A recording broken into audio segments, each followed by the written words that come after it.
mapas, suelos, territorio, comunidades, investigación. Todo esto y más en Mapeando, un espacio creado por el Instituto Geográfico Agustín Codazzi.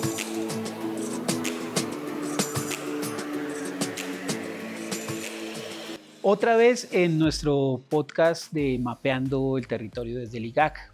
Hoy, luego de una primera sesión en donde hablamos ordenamiento territorial, donde hablamos en una segunda sesión de todos los temas de conceptualización del ordenamiento territorial, vamos a bajar un poco más y vamos a llegar a los instrumentos, al ordenamiento práctico y propiamente dicho.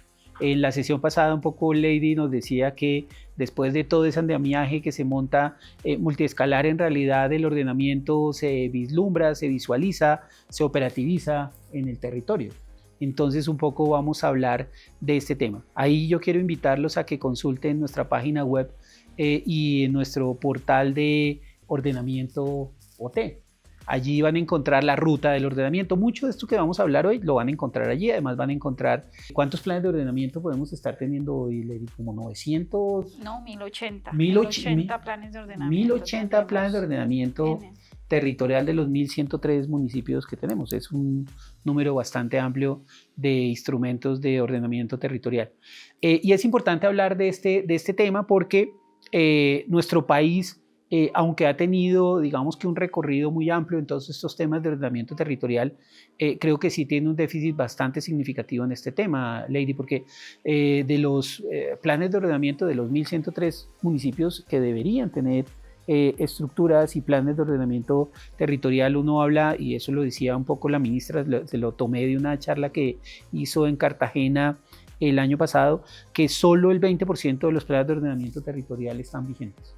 Eso decía la ministra de Vivienda en esa charla. Pues obviamente, aunque todos pueden llegar a tener, si están vencidos el 80%, creo que hay un esfuerzo grande que tenemos que hacer, y creo que este capítulo nos puede ayudar también para que las entidades territoriales en un nuevo modelo de gobernanza puedan empezar a trabajar en este tema. Pero además porque no solo es el ordenamiento, sino las consecuencias que esto tiene. 12 millones de personas tienen hoy una mala calidad del servicio público tan importante como el del agua potable. 3.2 millones no tienen servicio de acueducto, y eso digamos que es un tema pues que deja mucho que decir de la efectividad de nuestros planes de ordenamiento territorial. Pero además de eso, si llevamos si solo el 20% está actualizado y llevamos, no sé, por lo menos 14, 15 años de desactualización en los planes, pues obviamente creo que ahí hay una tarea también bastante fuerte, teniendo en cuenta las dinámicas territoriales que se están presentando. Se habla que en las últimas 7 décadas hemos pasado de una población urbana del 32 a casi el 76% de población urbana en nuestras ciudades. Eso requiere obviamente que tengamos la capacidad de reaccionar y de responder de una manera mucho más efectiva a todos estos procesos de ordenamiento. Creo que por eso es importante tocar ese tema, cómo se hace un plan de ordenamiento, cuáles son los elementos constitutivos de un plan de ordenamiento, la parte general, toda la parte ambiental, todos estos temas que son muy importantes para nuestras administraciones locales. Hoy otra vez nos acompañan estas tres, estoy muy bien rodeado, mujeres, qué maravilla, estas tres grandes profesionales que nos van a ayudar a dilucidar todos estos temas que estamos planteando aquí. Pero empecemos sin más preámbulos, que ya fui bastante largo en la introducción. Entonces, quisiera que Lady un poco nos contara eso específicamente. ¿Qué es eso de un plan de ordenamiento territorial? ¿Cuáles estructuras de ordenamiento hay en los municipios? ¿Qué es un plan de ordenamiento? ¿Que hay esquemas? ¿Que hay planes básicos? Hay una cantidad de instrumentos allí.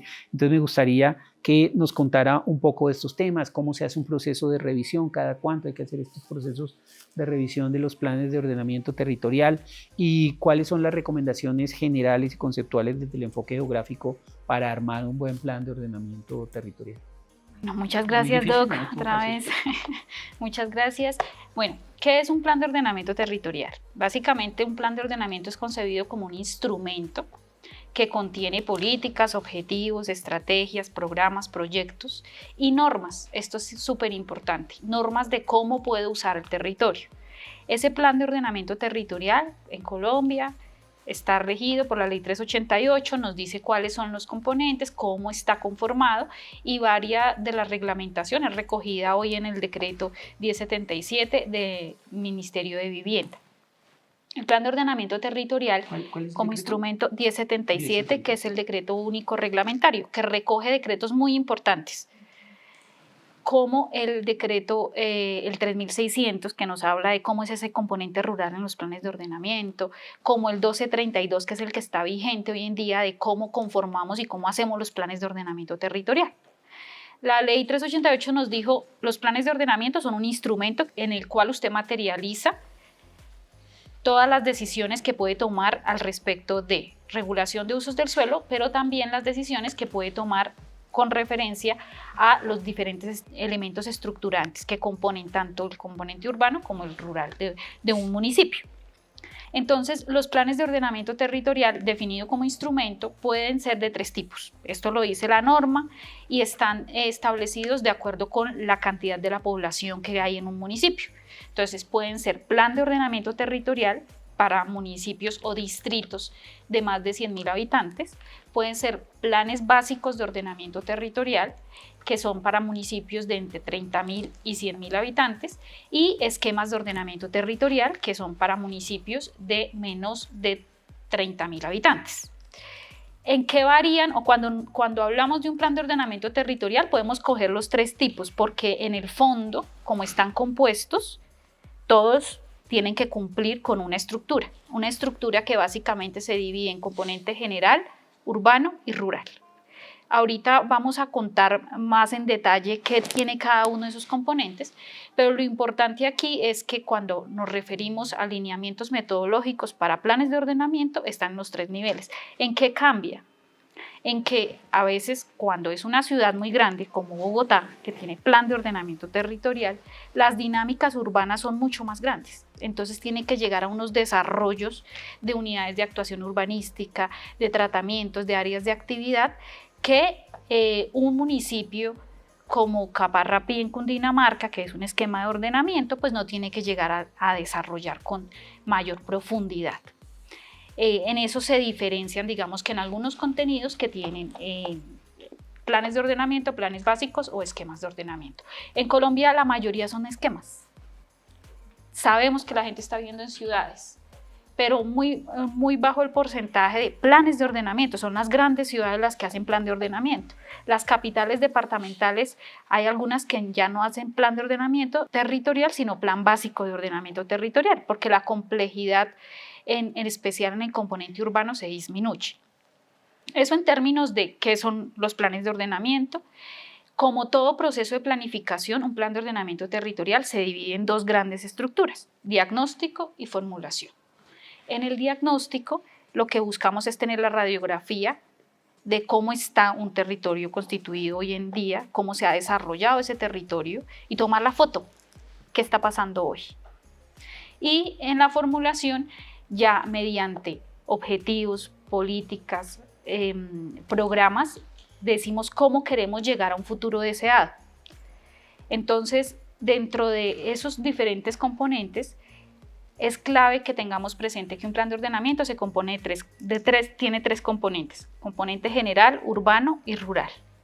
Y cuando hablamos de procesos de revisión, que usted lo menciona, Doc, con respecto a cuándo revisa un plan de ordenamiento territorial. De acuerdo con la norma, un plan de ordenamiento territorial debe ser concebido a un tiempo de 12 años y debo dividirlo en corto, mediano y largo plazo.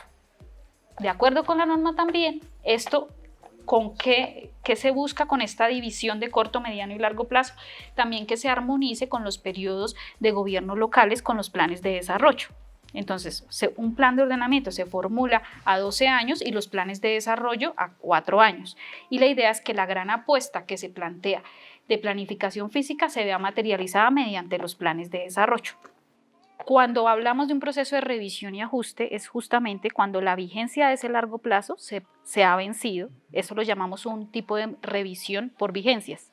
O sea, yo puedo ajustar el plan de ordenamiento territorial de acuerdo con las normas que se remiten en el componente general, urbano y rural, puedo realizar los procesos de revisión y ajuste.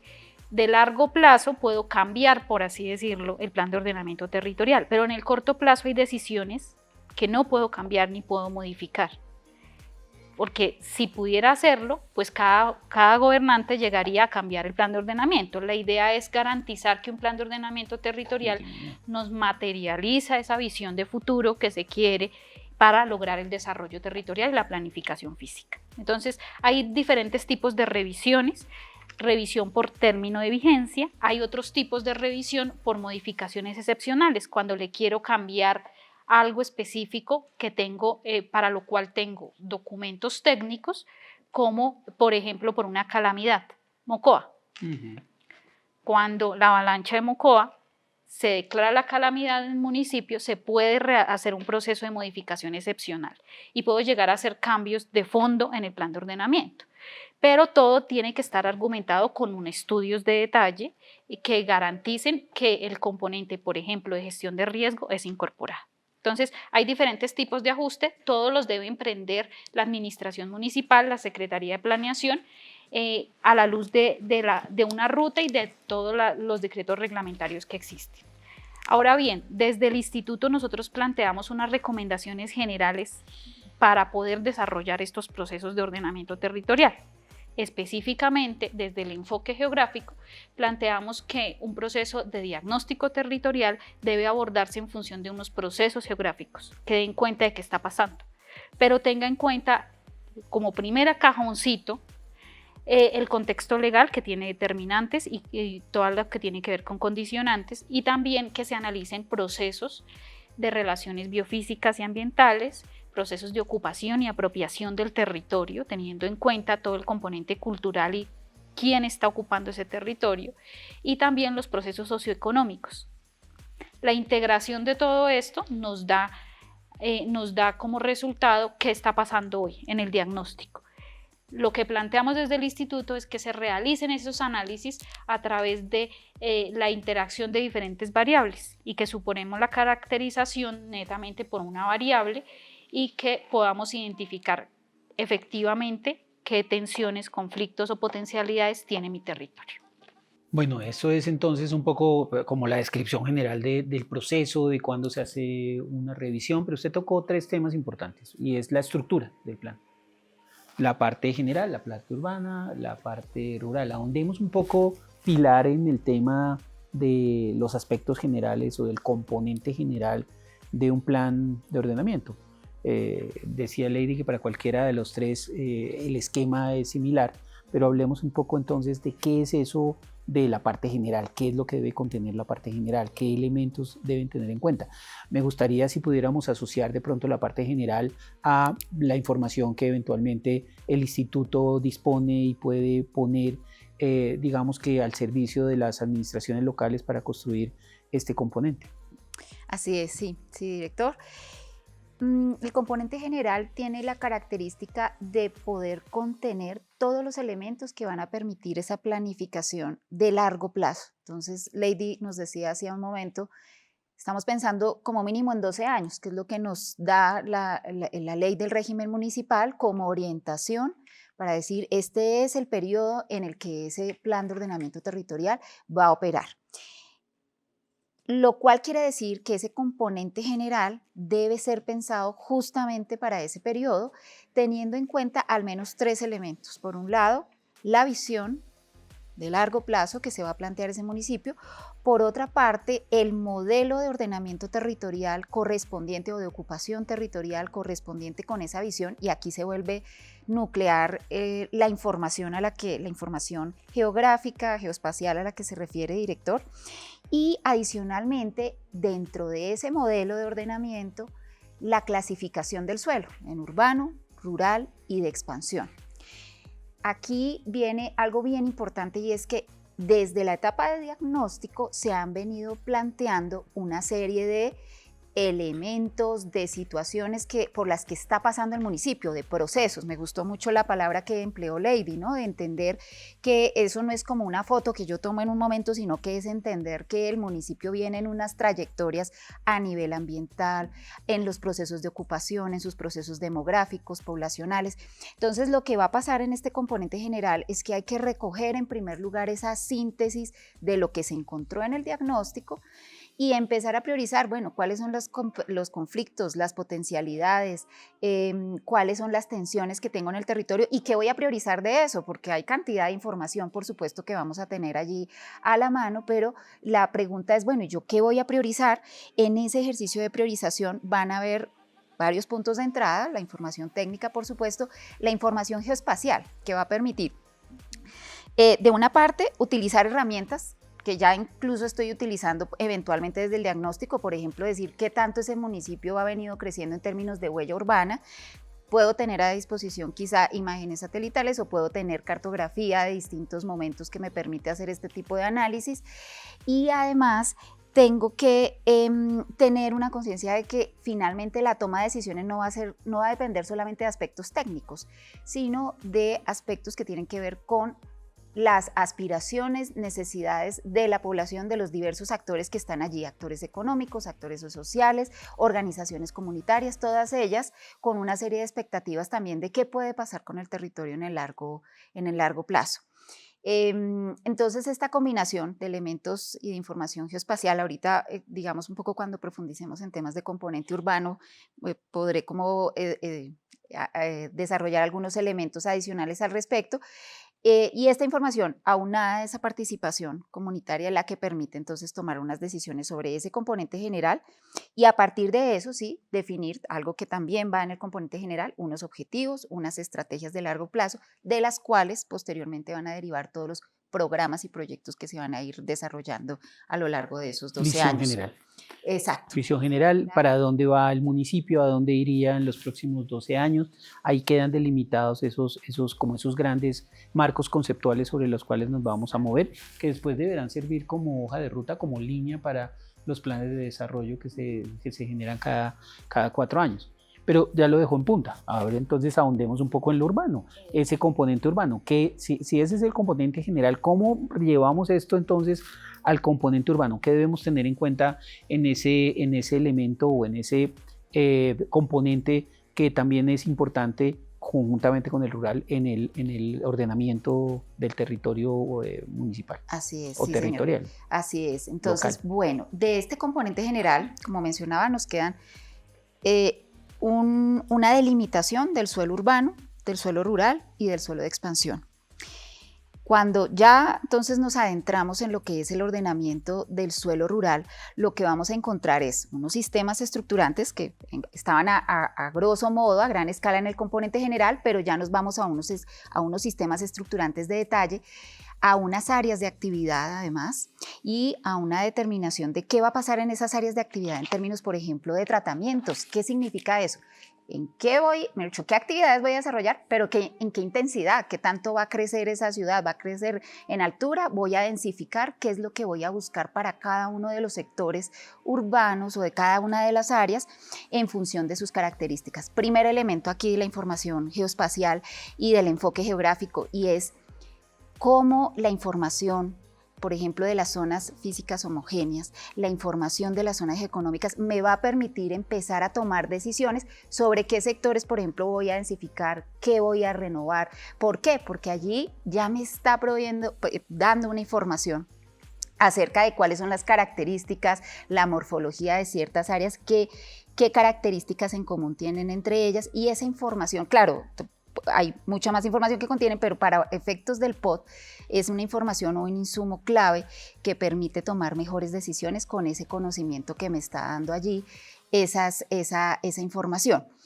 En ese proceso digamos, de adentrarse en el desarrollo de este componente urbano, también es clave ya empezar a analizar, por ejemplo, o más que analizar, es empezar a llevar toda esta información, como ahí ya estoy tomando decisiones y la estoy llevando a una representación y a unos elementos allí que me va a dar de representación geográfica este componente urbano. Ahí será también muy importante tener en cuenta estándares de, por ejemplo, del modelo de administración del territorio al que previamente me refería y de una serie de elementos que permitan la aplicación en el POT de esos estándares para una adecuada interoperabilidad de la información posteriormente, una vez, digamos, ya concluido ese plan de ordenamiento territorial. Ahora, hay otros elementos allí también del componente urbano que nos van a derivar del componente urbano, y es si yo le estoy apuntando a unos sistemas estructurantes, a unos proyectos de esos sistemas estructurantes, por ejemplo, los relacionados con servicios públicos, con transporte, pues asimismo tendré que hacer la planeación posteriormente, ya con miras a la implementación de la gestión necesaria o de los instrumentos de gestión y financiación necesarios para que eso se haga una realidad. Aquí, digamos, el POT sería nada, se quedaría en nada si no fuera por el hecho de que se está pensando ya en una posterior implementación que le permita, a través de unos instrumentos de gestión y financiación y a través de unos proyectos concretos, decir, bueno, aquí voy a poner la inversión, tomo decisiones inteligentes a partir de ese modelo que definí inicialmente y proyectando en función de lo que voy a necesitar para el caso del área urbana en términos de vivienda, de servicios, de espacio público. Eso, como digamos en términos generales, sería como lo que allí tenemos. De lo que acaba de plantear Pilar, hay un tema en el que yo quisiera profundizar, María Andrea, y recibir tu realimentación, entendiendo que tú has estado en estos temas de gestión pública desde el ordenamiento, desde la planificación territorial, y es la articulación y el link que hay entre catastro-ordenamiento, por ejemplo. Pilar entonces anotaba temas muy importantes: zonas homogéneas físicas, zonas homogéneas económicas, instrumentos de financiación a través de la gestión del suelo, y allí quisiera que hiciéramos como una profundización en ese tema en particular, que tiene que ver con ese componente urbano y los esquemas y los mecanismos de financiación que se podrían eventualmente tener y que están definidos dentro de la normatividad de la 388, cargas y beneficios, que permiten efectivamente de alguna manera financiar precisamente todos esos elementos que están aterrizados del componente general a la parte urbana. Plusvalía, delineación urbana y otro tipo de temas que desafortunadamente creo no han sido utilizados de manera tan amplia y efectiva por las entidades territoriales. Tal vez la plusvalía es de las que más se usan. Delineación urbana, creo que solo el 10% de los municipios están utilizando ese instrumento y los recaudos no son tan significativos, pero hay otros modelos que pueden ser utilizados de manera efectiva, y mucha de esa información o mucho de ese despliegue de esos instrumentos tiene que ver precisamente con la gestión catastral. ¿Cómo es tu experiencia en esos temas y qué tipo de esquemas de financiación hemos venido utilizando y cuáles se podrían potenciar? Bueno, la información catastral le brinda a los entes territoriales una línea base, precisamente las características físicas y de pronto algunas condiciones del componente económico, entendiéndose como el valor de la propiedad, ¿cierto? En la gestión territorial, cada vez que se quieren implementar nuevos proyectos, sin duda, pues se hacen sobre un espacio, un territorio, o sea que tenemos unos predios. Y acá es clave en diferentes rutas. Entonces, en el marco de la participación en plusvalía, cuando, por ejemplo, vamos a hacer lo que corresponde a esos cálculos de efecto plusvalía y las zonas homogéneas físicas, nos dan una ruta de cómo serían esas nuevas zonas homogéneas geoeconómicas, que pueden ser similares a las geoeconómicas que genera catastro. No obstante, cuando se trata para efecto plusvalía, se enfoca estrictamente en los polígonos que van a ser sujeto de este estudio en el marco de efecto plusvalía. También, por ejemplo, para el aprovechamiento económico del espacio público. Y entonces, cuando tenemos conflictos sociales por la ocupación indebida del espacio público y empiezan ese relacionamiento con esos actores sociales, identificar, bueno, cuáles son sus necesidades, qué estrategias podemos implementar en territorio para que efectivamente usted pueda continuar con su sustento, pero siempre y cuando también no se extralimiten los derechos que tienen todos los ciudadanos, por ejemplo, con el espacio público. Y ahí es clave la información catastral, porque nos permite identificar no solo realmente cuáles son predios de espacio público, cuáles no, de cuál es estado, cómo los podríamos distribuir, cómo nos podríamos relacionar con ese tipo de espacios.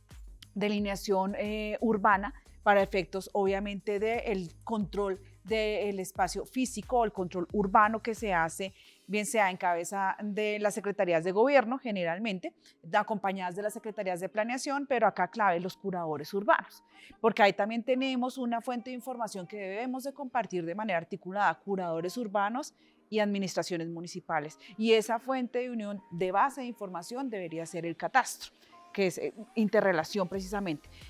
Cuando pudiéramos alimentar de manera conjunta la información a través de las dinámicas inmobiliarias que se vienen presentando en el territorio, es mucho más fácil tanto para curadores urbanos su gestión como para la administración municipal el control urbano específico.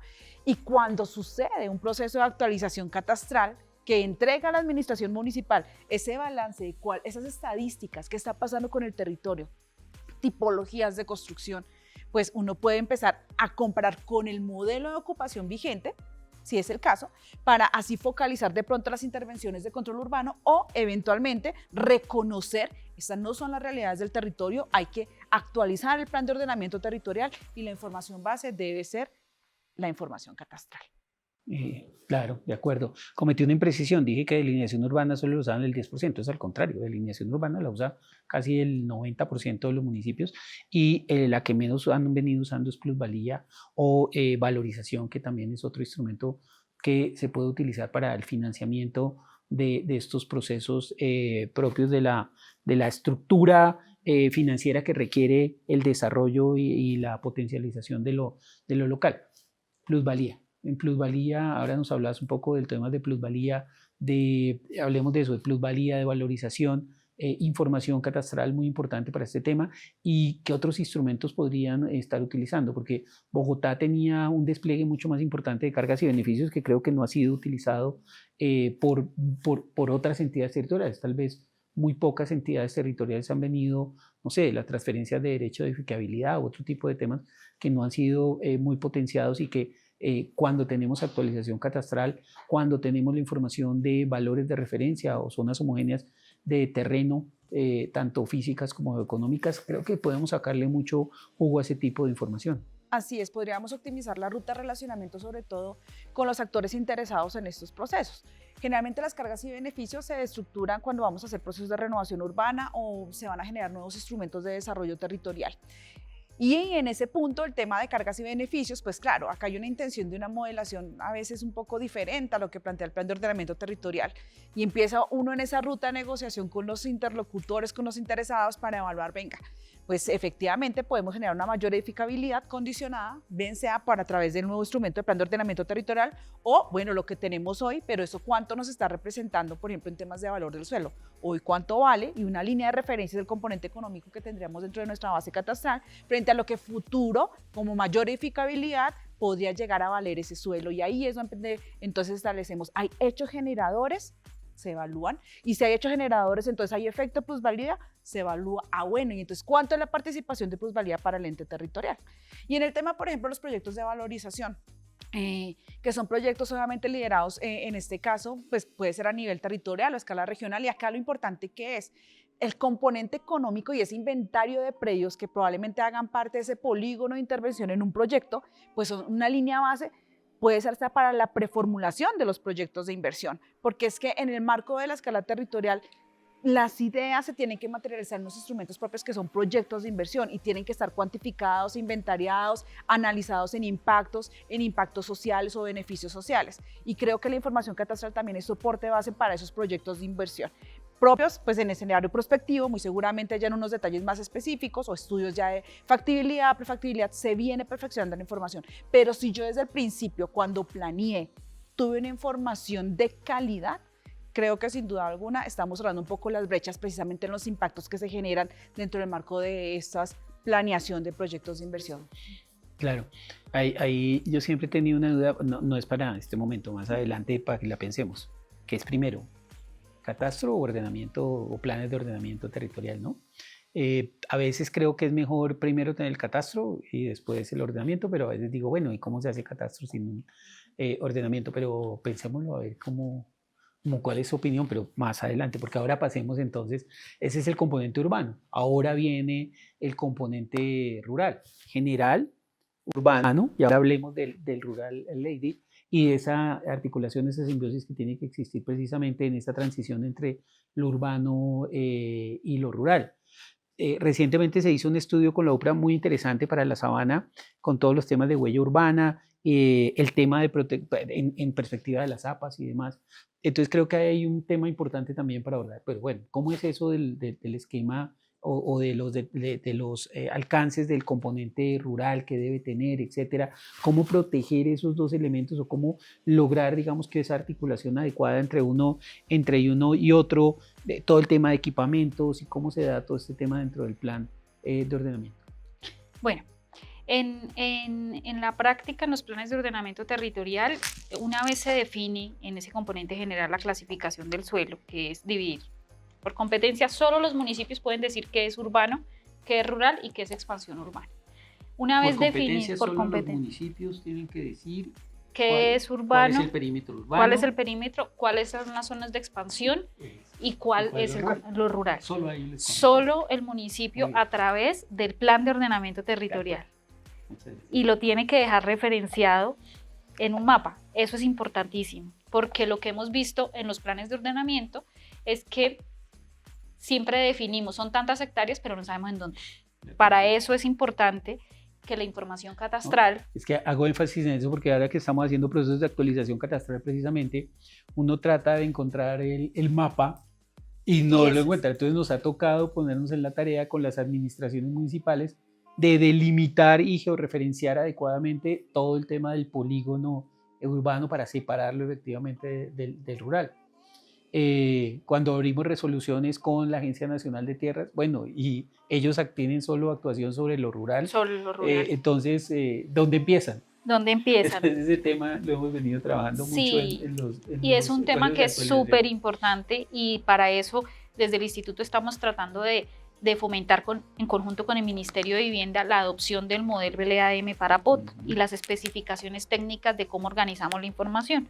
Nos hemos encontrado que los municipios simplemente lo describen en el acuerdo, o cuando tenemos un mapa, en el mejor de los casos, solamente tenemos el perímetro. Las zonas de expansión se dicen de forma genérica, ninguno con coordenadas. ¿Y cuál es la idea? La idea es que debe haber una capa. ¿Para las coordenadas necesitas una actualización? Claro que sí. Bueno, perdón, el marco de referencia para poder dar coordenadas es justamente la geodesia, y también los elementos que componen la cartografía básica, como los drenajes. Así es. Y no es porque lo queramos mucho, pero sí, por todo lado aparece el instituto. Entonces, no es porque este sea un programa de liga. No, pero qué culpa. No, pero bueno, esa primera decisión es decir qué es urbano, qué es rural y qué es expansión. En el componente rural, luego tenemos un gran territorio y decimos, esto es la parte rural de mi municipio. Un plan de ordenamiento territorial, como ya Pili lo explicó, va en dos sentidos. La norma, qué puedo y qué no puedo hacer, pero también ordenar los sistemas estructurantes. ¿Qué son los sistemas estructurantes dentro del suelo rural? Son los centros poblados, son las vías como un hecho generador, un proyecto que pueda generar valorización, son el recurso hídrico, ¿sí? Dentro de esos elementos estructurantes a nivel rural, es importante que los municipios dentro del plan de ordenamiento territorial planteen cuáles son esas normas que recaen sobre ellos. En su mayoría, sobre todo con lo que tiene que ver con elementos del recurso hídrico o de ecosistemas estratégicos, se definen los suelos de protección. Entonces tengo el mapita, lo rural. Lo primero que debe hacer un municipio es identificar cuáles son esos suelos de protección.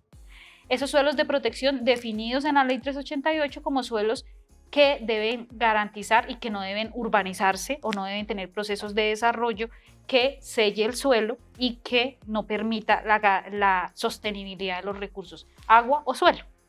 Dentro de esos suelos de protección, antes de la modificación de la Ley 388 con el artículo 10 de las determinantes, solo se contemplaban los suelos de protección ambientales.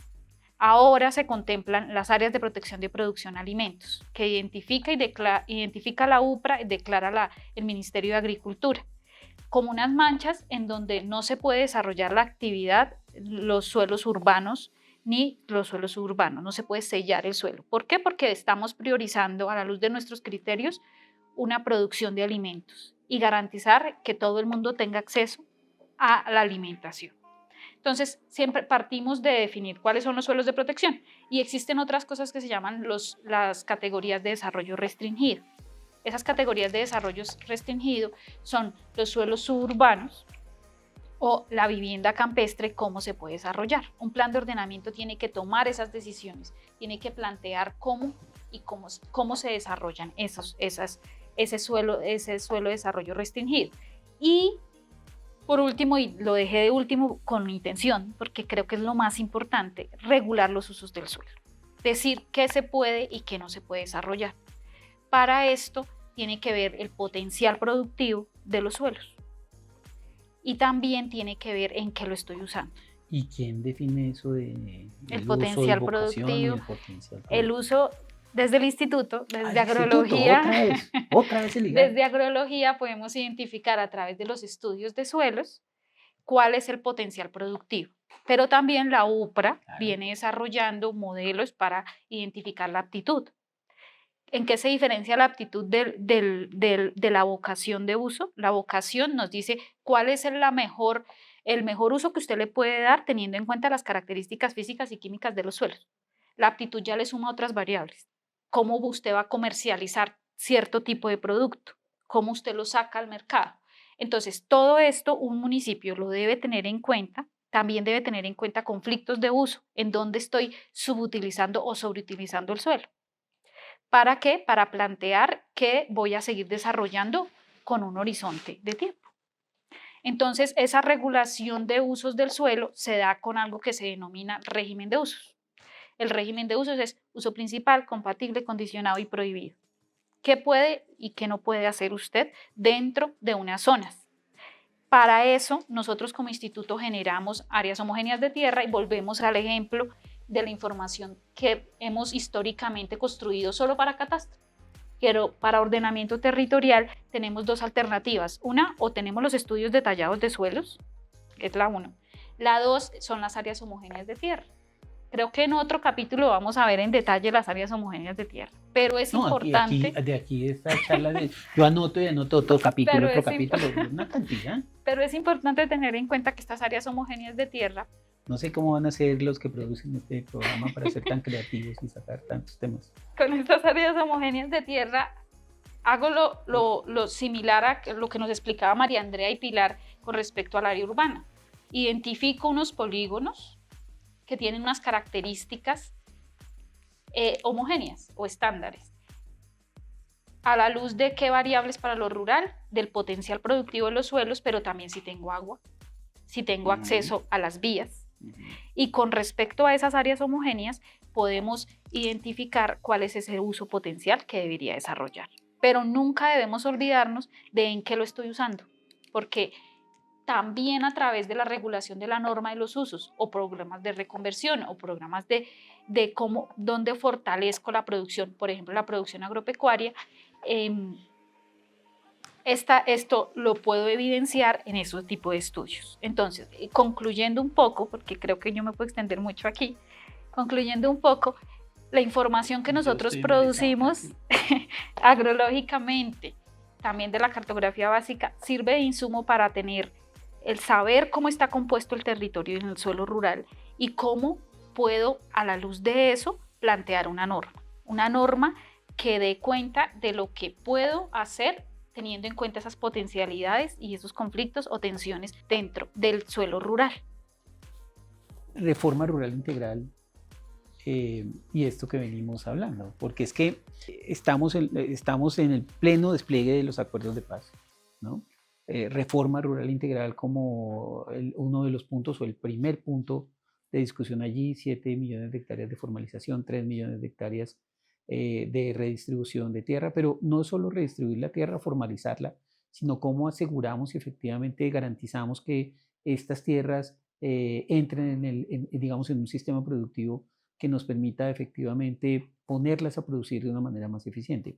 ¿Cómo es la articulación entre estos instrumentos y del componente rural con esta visión que se tiene de reforma rural integral? ¿Cómo juegan esos dos elementos y qué otro tipo de actores hay allí involucrados? Porque hemos mencionado a la UPRA, tenemos que mencionar a la Agencia Nacional de Tierras, Desarrollo Rural. ¿Cómo se da esa articulación y me estoy devolviendo al programa anterior, pero es que creo que este es muy importante para ver desde lo local, desde lo micro, cómo también esto se articula con los elementos generales de política pública.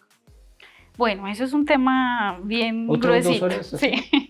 Pero bueno, en términos concretos, ¿cómo se articula la información del ordenamiento y la misma reforma rural integral?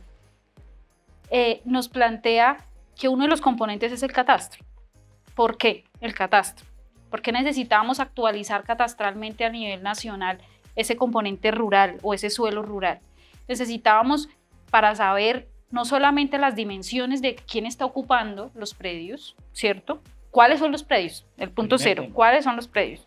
Pero también en ese componente del valor económico del catastro, nosotros desde el instituto realizamos ese inventario del componente económico a través de qué tan productivo es un suelo. Entonces, toda esa información de las áreas homogéneas que venía hablando, del potencial productivo de los suelos, se captura en el catastro.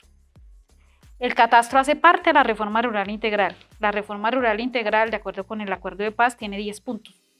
Y el 1.9 es el catastro multipropósito, que va de la manito para brindar insumos que permitan identificar cuál es ese potencial productivo de los predios. Una vez, como ya usted lo ha mencionado, se regulariza la ocupación y también se realizan los procesos de adjudicación de tierras y de formalización de la propiedad, la idea es que se complemente con lo que el mismo acuerdo ha denominado acceso integral. Acceso integral es poner a producir suelos que no están siendo productivos en este momento, que no están siendo utilizados en lo que deberían, y para eso se debe garantizar la estrategia de la llegada de la Agencia de Desarrollo Rural con proyectos que, de acuerdo con la vocación, con la aptitud y con la capacidad productiva de esos suelos, se puedan implementar. Entonces, la información que se genera de catastro, combinada también con la información de la norma de los planes de ordenamiento territorial, me permite garantizar esa apuesta que se va a desarrollar dentro de los predios, que son otorgados o que son entregados en términos de acceso o formalizados. ¿Para qué? Para poder acompañar esa producción de producción de alimentos, pero también garantizar la seguridad jurídica de los predios, partiendo de la seguridad jurídica y de un proyecto productivo que acompañe. En ese sentido, pues los insumos que se generan a través de catastro se convierten en vitales para poder implementar la reforma agraria. La reforma agraria en los suelos que están siendo subutilizados y ociosos en algunas zonas del país, pero también en otras zonas bajo condiciones diferentes, como puede ser la Amazonía colombiana, que la apuesta es más al cierre y estabilización de la frontera agrícola, en donde también la vocación de uso del suelo, combinado con las aptitudes, podemos plantear una apuesta de ordenamiento productivo. Entonces, en conclusión, también es un relacionamiento directo no solo con el ordenamiento territorial, sino que aquí ya empezamos a implementar nociones de ordenamientos sectoriales, del ordenamiento productivo, el ordenamiento social de la propiedad, que van de la mano y que buscan integrar esas grandes apuestas de lo que es la reforma rural integral. Reforma agraria por la vida. Sí, claro que sí. Revolución por la vida. Revolución por la vida. Pero así como lo vemos desde lo rural, también desde lo urbano tenemos otro tipo de elementos que tienen que ver precisamente con los procesos de formalización, ahora ya no los rurales, que son muy importantes, pero también desde los urbanos. Y los instrumentos de planeación también nos llevan a posibilitar ese tipo de ejercicios. María Andrea, cuéntanos un poco cómo es eso, esos temas de formalización ya propiamente desde lo urbano. Cómo la información, además, así como estamos hablando de la información del catastro para el uso en el marco de los planes de ordenamiento y de la reforma rural integral, también son muy útiles en lo urbano para desplegar otro tipo de estrategias de cara a la formalización, regularización y demás de la propiedad en esta zona. Valioso. Hay muchos insumos que generamos desde el Instituto Geográfico que son soporte precisamente en el marco de la gestión territorial y en esta lógica de acciones y programas, proyectos propios en territorio, como son la legalización de asentamientos humanos de origen informal. Y acá hay un insumo clave para poder iniciar esos proyectos es, por ejemplo, la cartografía básica que tengamos del municipio vigente. Y si tenemos un catastro actualizado, pues muchísimo mejor, porque nos está entregando no solo ya la informalidad propia que levanta el proceso de actualización catastral, sino adicionalmente un componente clave que es el componente económico.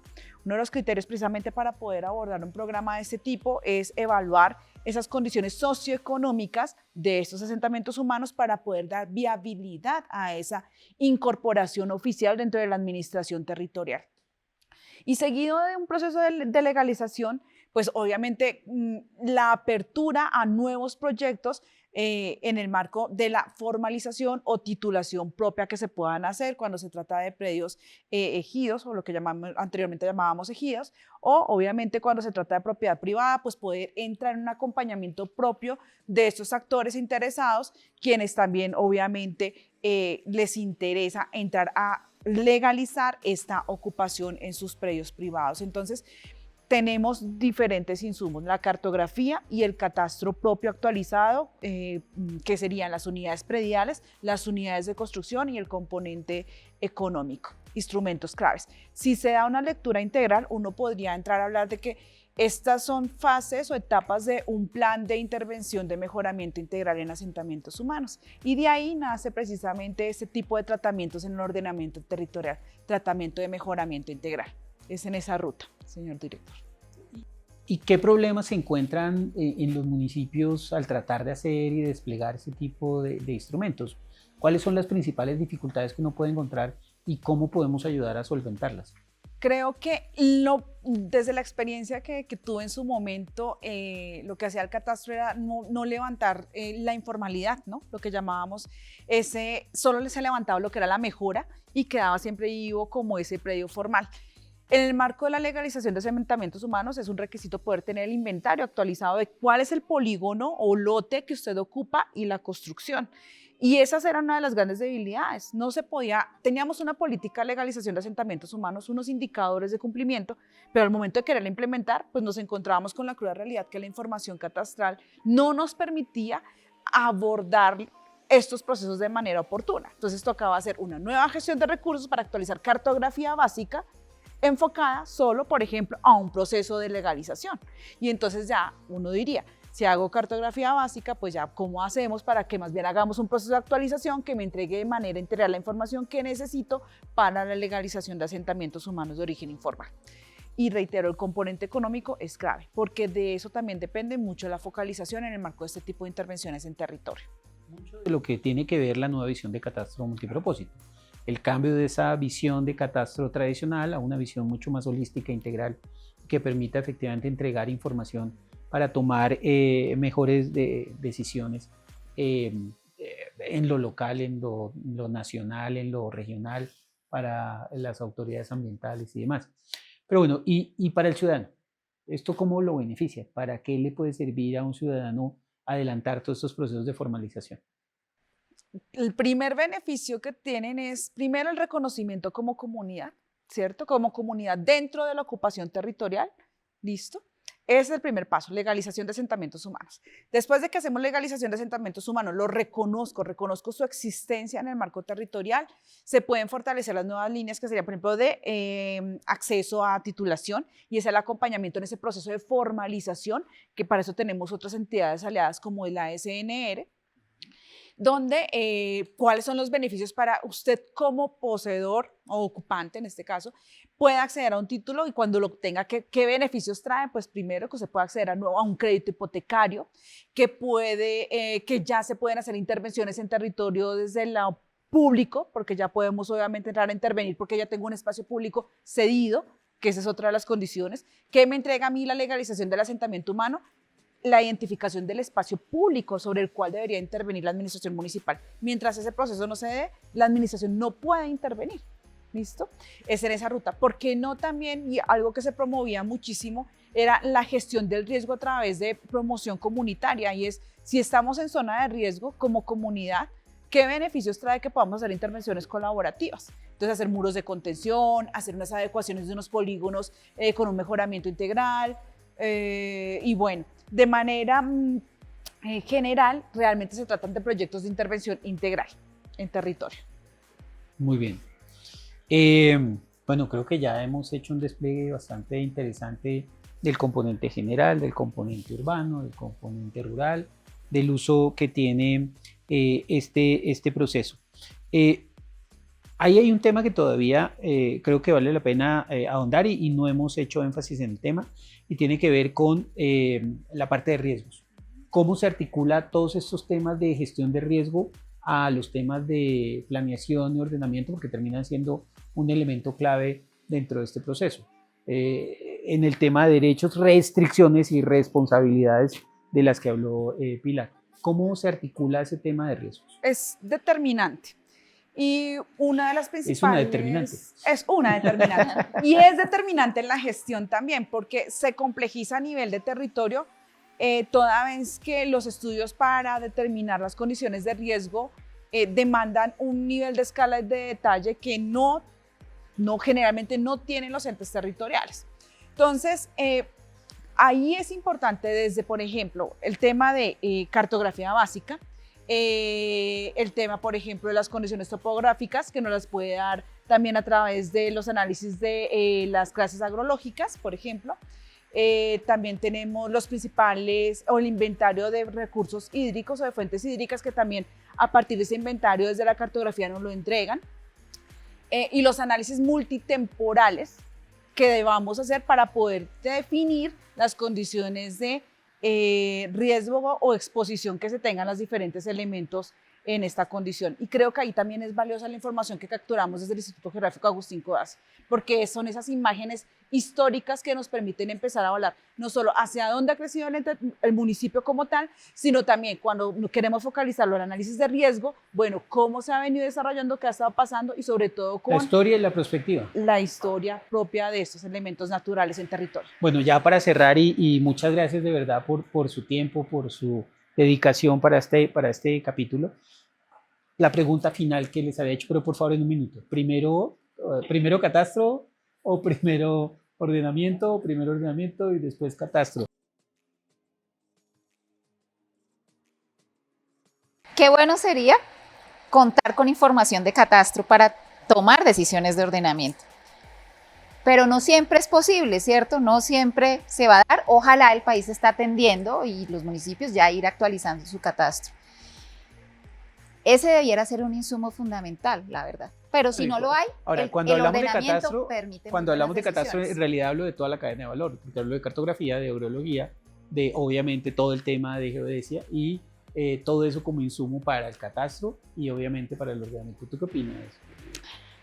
Yo estoy muy en la línea de Pilar. O sea, lo ideal es que tengamos todos los insumos. Y todos los insumos es con la cadena de valor para poder realizar un análisis de qué está pasando en mi territorio. Aprovechando la segunda generación de planes de ordenamiento ante el panorama con el que iniciamos esta charla, de que más del 80% de los municipios no han hecho proceso de revisión y ajuste de largo plazo, es vital contar con los insumos. Entonces, yo creo que sería esa la línea, pero tampoco lo podemos condicionar, porque una de las variables principales para hacer catastro es, por ejemplo, la definición del perímetro urbano, la clasificación del suelo. Entonces, yo sigo con que es una relación bidireccional, que ojalá avancemos en el catastro para poder hacer un ordenamiento que dé cuenta de las realidades del territorio. Difícil. Primero ordenamiento. Primero ordenamiento entendido desde que el ordenamiento recoge las diferentes dimensiones del territorio. La dimensión física, la económica, la ambiental, la institucional, y bueno, se me puede estar quedando otro. Pero sí, desde el marco de la lógica del ordenamiento tenemos un diagnóstico, tenemos un modelo que, entre comillas, es a donde le estamos apuntando.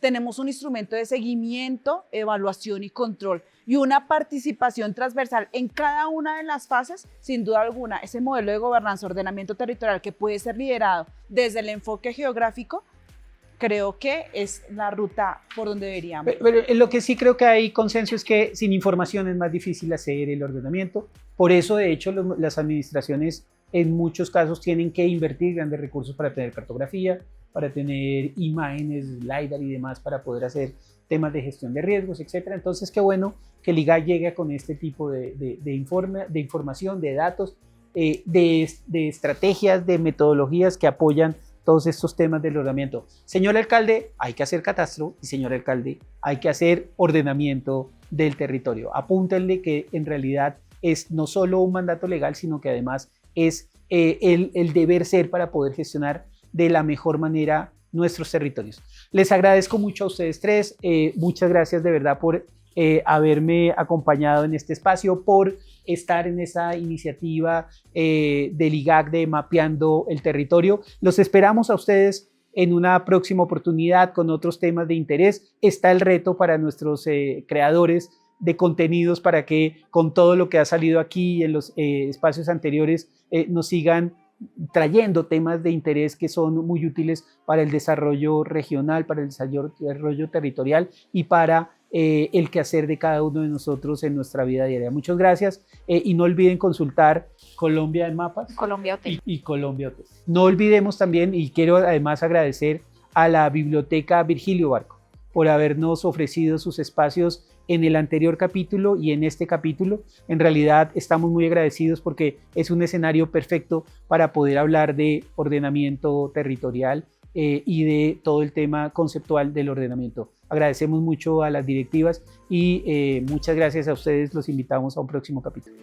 Mapas, suelos, territorio, comunidades, investigación.